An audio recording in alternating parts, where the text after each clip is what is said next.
Hi, my name is Meliwe. I am here to say a little bit about myself. So, my favorite thing about being a teacher is meeting students from different parts of the world. I get to learn about their countries, I get to learn about the richness of their culture, I get to learn about their language, I get to learn different things that I would not know if I was not an online teacher. So, that's a favorite thing about being my favorite thing about being an online teacher. And then there are challenges to being a teacher, and one of them is learning how to manage your lessons. Some students talk a lot, and therefore they can easily go off focus from the goals of the lesson. Some students barely talk, and therefore you need to learn how to boost them, how to give them enough vocabulary for them to have meaningful sentences and conversations. So a challenging thing about learning a language, I would say pronunciation, knowing how to talk that language, speak that language in a manner that a native speaker will be able to hear you, and also knowing how to pronounce words. When a native speaker speaks, you are able to pick the words that they are saying because you know the pronunciation, how they are pronounced, what they are meaning, and everything like that. So I would say pronunciation definitely is the challenging part about learning a language. There are times that I have made a mistake in class. I think the most that I could talk about is learning how to pronounce students' names. That's very important because when you mispronounce them, they get agitated, and so they take time to learn our names, how to call them out. So I think the easier thing to do is just have a name somewhere where you have placed it, and that will help you that when you're in class with them, you constantly see that name and you constantly remember how it's pronounced. That is what I could say can be the challenging part, the mistake that I have done in a class. My perspective on error correction, I personally prefer delayed correction. Allow a student to speak, allow a student to have their time expressing themselves, and have a correction afterwards. But there are times when it is needed to be immediate because there is loss of meaning, loss of understanding, I could say, when a certain word is pronounced or understood to be meaning something that it does not mean. So if it does not alter our communication, if it does not alter meaning, we can correct it towards the end of the activity that we are having. There are students who are nervous, there are students who are reluctant to talk. My perspective on this is that have an icebreaker where not a joke, because some people have different tastes when it comes to a joke. Maybe you can approach it and tell me about your weekend, tell me more about your family, or tell me something that you have picked that is something that they like.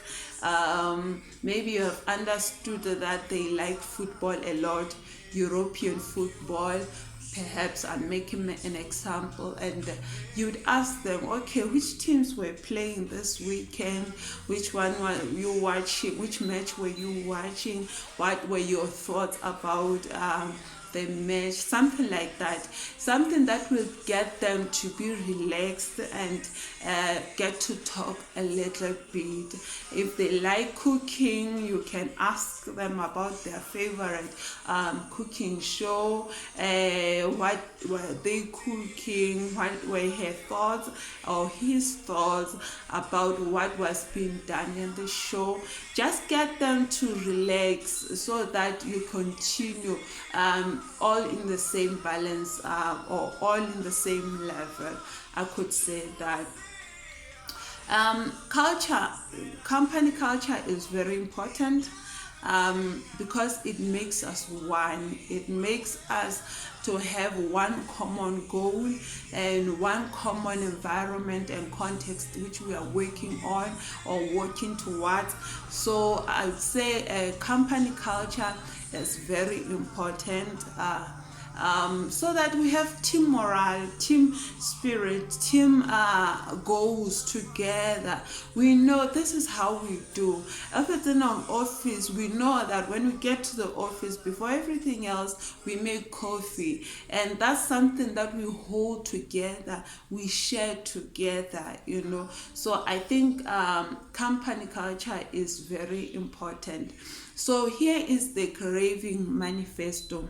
Welcome to Craving English. We believe in collaborating to build a strong community of passionate people who support and lift one another up. We believe in kindness and inclusivity, ensuring that everyone feels welcome from the moment they set foot in our space, and is valued for the unique experiences they bring. We believe in open communication, and honest feedback makes us stronger, sparking new ideas and opportunities. We believe in empathy, and that the community and support we build together will carry us through both the good and the challenging times, professionally and personally. We believe in flexibility because we are all humans who are growing and learning every day. We are glad you are part of this adventure. These are our values: kindness, passion, empathy, communication, support, community, inclusivity, flexibility, and transparency. So among these values that I have read, I would say that I value communication. It's important to communicate. For example, if there are things that are going to be done in a lesson, we communicate. Hey, let's look up this. Here is a homework. We are going to be doing this and this in our next lesson. If a student is going to be late for a class, let me know. If a student needs to reschedule, let me know. I value communication. If there is anything that we need to iron out, let's communicate. Let's talk about it. I value communication. I value support. I am here. I am a tutor. I'm here to support a student in their learning process. So I value support, and I try by all means to be just that to a student. I believe in kindness. I think it's a third thing. I believe in being kind to students, and students being kind towards me as a teacher. I like that. So I think communication, support, kindness. There are others that I like transparency. I value that. Even in my own personal life, I value transparency. So there are things that I would like to know about Craving English. I said before that my favorite thing about teaching, being a teacher, one of them is learning about different cultures and different countries and all that. So I would probably want to know, mostly in Craving English, which continents are more represented in the ratio of students that Craving English has. I think that would be something I would love to know. Do we have more Asia, more South America, more of Europe, more of which continents can the makeup of the students that Craving English has?